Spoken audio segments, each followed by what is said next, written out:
मध्य गाझामधील एका शाळेत सुरू करण्यात आलेल्या शरणार्थ्यांच्या छावणीवर आज पहाटे इस्रायलने केलेल्या हवाई हल्ल्यामध्ये 30 जण ठार झालेत। या शाळेचा वापर हमासच्या दहशतवाद्यांकडून लपवण्यासाठी केला जात होता, असं इस्रायलच्या सैन्याने सांगितलंय।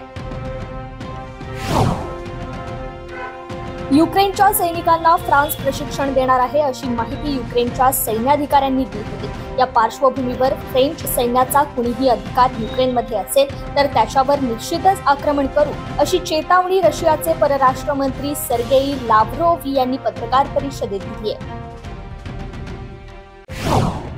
फ्रान्समधून इंग्लिश खाडी ओलांडताना एका लहान बोटीला अडचण आल्याने सुमारे 80 स्थलांतरितांची ब्रिटिश अधिकाऱ्यांनी काल समुद्रातून सुटका केली आहे।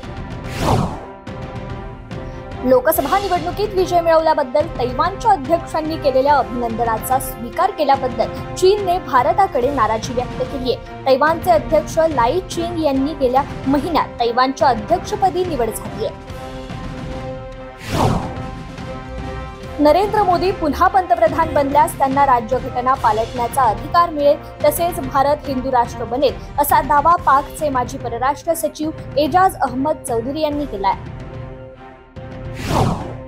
भाजप नेते आणि माजी केंद्रीय वाणिज्य आणि उद्योग मंत्री पीयूष गोयल यांनी काल काँग्रेस नेते राहुल गांधी यांच्या सर्वात मोठा शेअर बाजार घोटाळा या आरोपाला प्रत्युत्तर दिलंय। राहुल गांधी लोकसभा निवडणुकीत इंडियाचा झालेला पराभव सहन करण्यास असमर्थ ठरल्यामुळे ते अशी टिप्पणी करत आहेत, असा दावा त्यांनी केलाय। कोरोनाच्या महामारीनंतर आता बर्ड फ्लूने पुन्हा एकदा डोकं वर काढलंय। जगातील अनेक देशांमध्ये बर्ड फ्लूचे रुग्ण सातत्याने वाढतायत। दरम्यान या विषाणूमुळे एकाचा मृत्यू झाल्याची घटना समोर आली आहे। मेक्सिकोमध्ये 59 वर्षीय रुग्णाचा बर्ड फ्लूमुळे मृत्यू झालाय।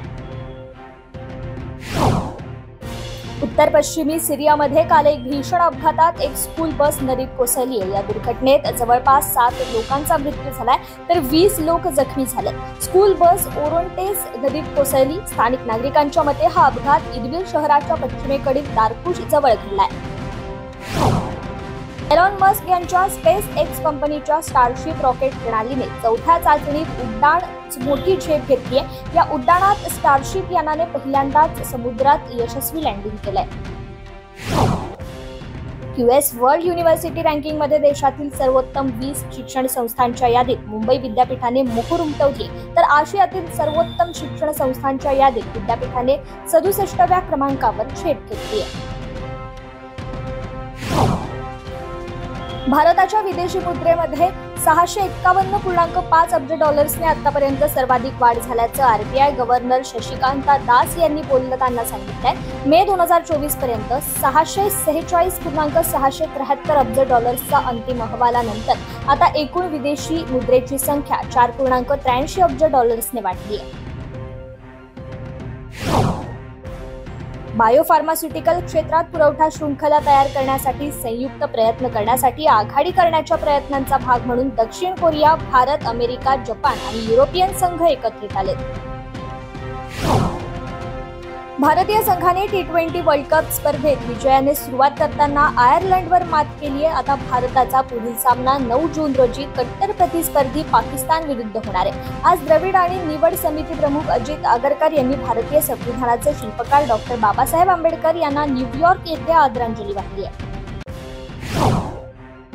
मुंबई येथे झालेल्या पॉवर लिफ्टिंग राज्यस्तरीय स्पर्धेत कादंबरी बाळासाहेब राऊतने सब ज्युनियर गटातील स्कॉट प्रकारात 197.5 किलो वजन उचलून नॅशनल रेकॉर्ड करत सुवर्ण पदक पटकावलंय। तसेच पंजाब येथे 16 जून रोजी होणाऱ्या नॅशनल स्पर्धेसाठी तिची निवड झाली आहे।